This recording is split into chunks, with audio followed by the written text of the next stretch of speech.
Hi everyone, my name is Litrenta, and I'm going to be talking about the fetishization of queer women today, and I will also later on kind of draw more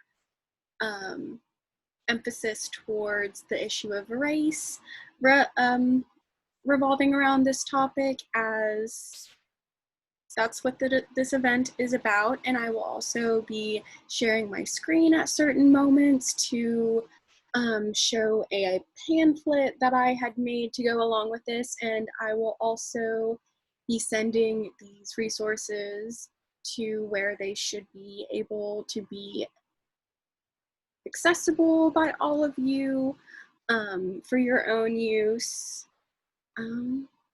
Share the knowledge, share the wealth. That's what it's all about. Getting into it, marginalized groups, particularly women of marginalized groups, frequently face fetishization disguised as false acceptance. So, sharing my little pamphlet. Let's move that over here so it looks good. So you can kind of see I give a definition of fetishization. So fetishization is sexual prejudice plus power. It is what fetishizers crave, is this power over something else to project their own fantasies into another body based on what the media portrays, regardless of whether that body is actually a person. And so this is a dehumanizing tactic that is used to see people only for what they could be sexually, usually based off their identity. Yellow fever is a critique on this phenomena. So the fetishization of Asian people, typically women, although I do believe that there are ways that Asian men could also be commodified within this category. Some other experiences are a Latinx member being dubbed that they are an Aztec queen during a hookup, and Asian women receiving messages on dating apps such as "I'll eat your blank" like shrimp fried rice, or when a man decided to pursue a Black woman only for sexual gratification of conquering her and keeping her a dirty little secret. Obviously, it's important to recognize that women of color's experiences do not equate to a queer woman's experience, but there are definitive parallels to draw between them. The intersection of identities as a woman of color and a queer woman can wreak havoc on their life. So returning to Crenshaw's idea of intersectionality, if you haven't heard about it before, it's basically the intersecting ways in which all of our identities interact with one another and compound, creating a different experience. So this is where the idea of race pulls into the fetishization of queer women. So obviously, even heterosexual women of certain identities are fetishized based off of their heritage. Queer women are also fetishized for being queer, such as lesbians, bisexuals, or what other queer identity that a woman chooses to have.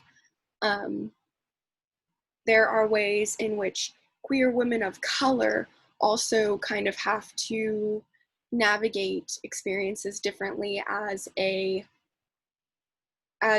woman in a patriarchal society, as a person of color in a white society, and as a queer person in a heteronormative society. And these three identities interacting together can really compound and, like I said before, wreak havoc on their lives. So it is important to recognize that the false acceptance and welcomeness for queer individuals is a new concept in the United States. It was only in 2015, so 5 years ago, that gay marriage was made legal.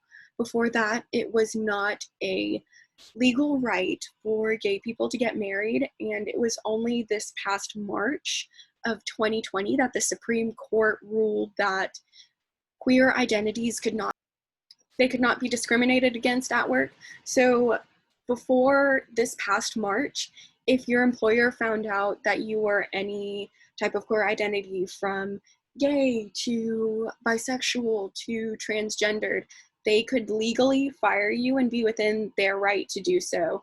Now that it has been ruled illegal by the Supreme Court, at least there is that protection of bodies at work now. So by looking at our kind of legislative policies behind queer bodies, we can kind of see the general consensus that it would not be a relatively positive thing to be queer in the US. So the fetishization of queer women is a widely understudied and often under-discussed topic in American culture. A few ways that we can examine this fetishization of queer women in media are within Big Mouth. They reflect and critique the issue of fetishization of queer women. There is also the yearly insight reports released by Pornhub that reflect the fetishization of queer women, and that fetishization can easily lead into severe impacts for queer women, specifically violent impacts. So a critique, beginning with Big Mouth, a critique of fetishization that occurs to queer women in society can be seen in the Netflix original Big Mouth. In season 3, episode 8, a group of boys rate the girls of their grade. A new student transfers in who identifies as pansexual, who causes chaos. She immediately becomes the victim of over-sexualization because she is into both men and women and everything in between.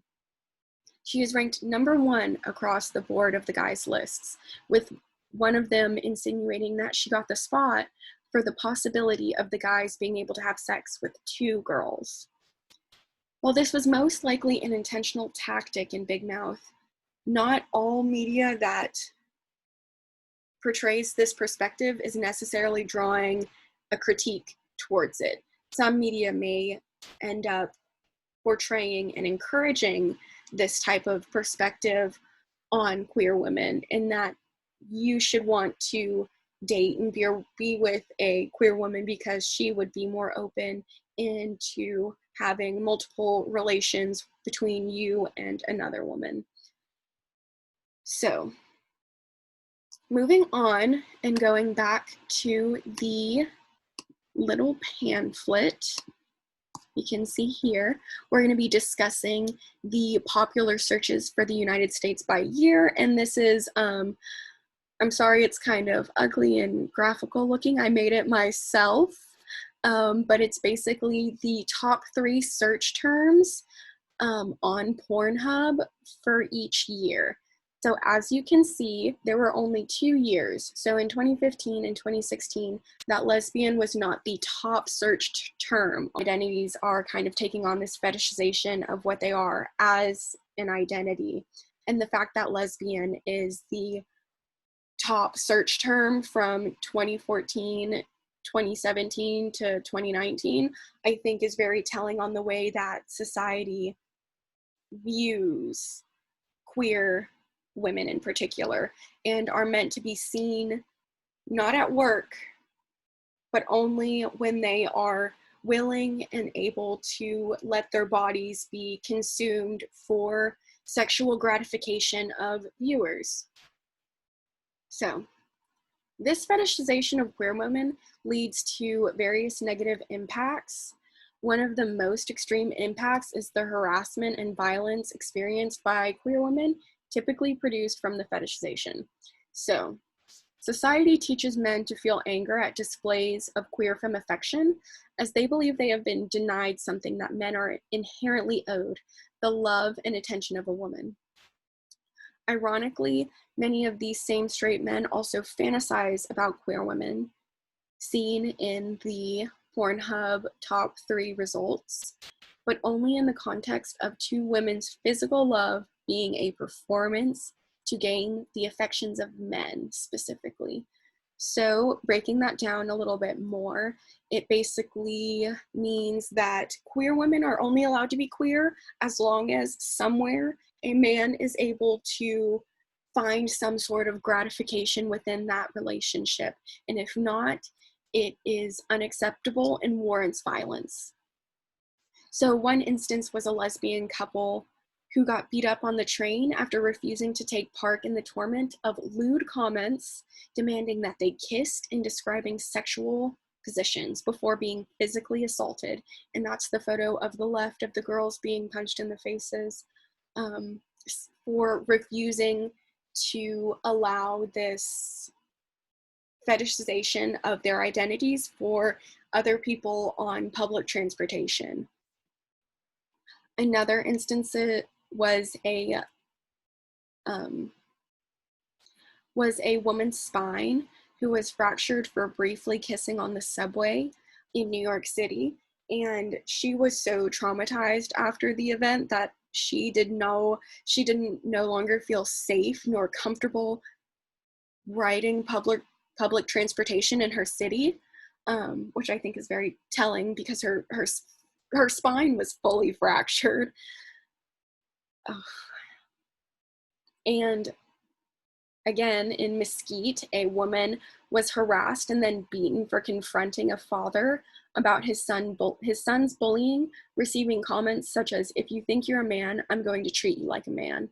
And that's the woman on the right side of this pamphlet. And her jaw kind of looks swollen like that because when she got beat up, she basically had to have her mouth wired shut because her jaw was dislocated. And I also included some statistics here that talk about, so 75% of bi women, 46% of lesbian women, and 47% of trans women experience sexual violence. And while I believe that these percentages are important to recognize how severe sexual violence can occur,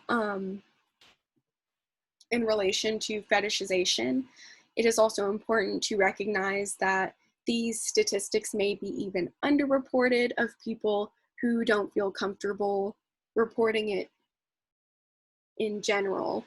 Another thing I wanted to note is that I do only include images of white women within the negative impacts of fetishization, of harassment, violence, and sexual violence.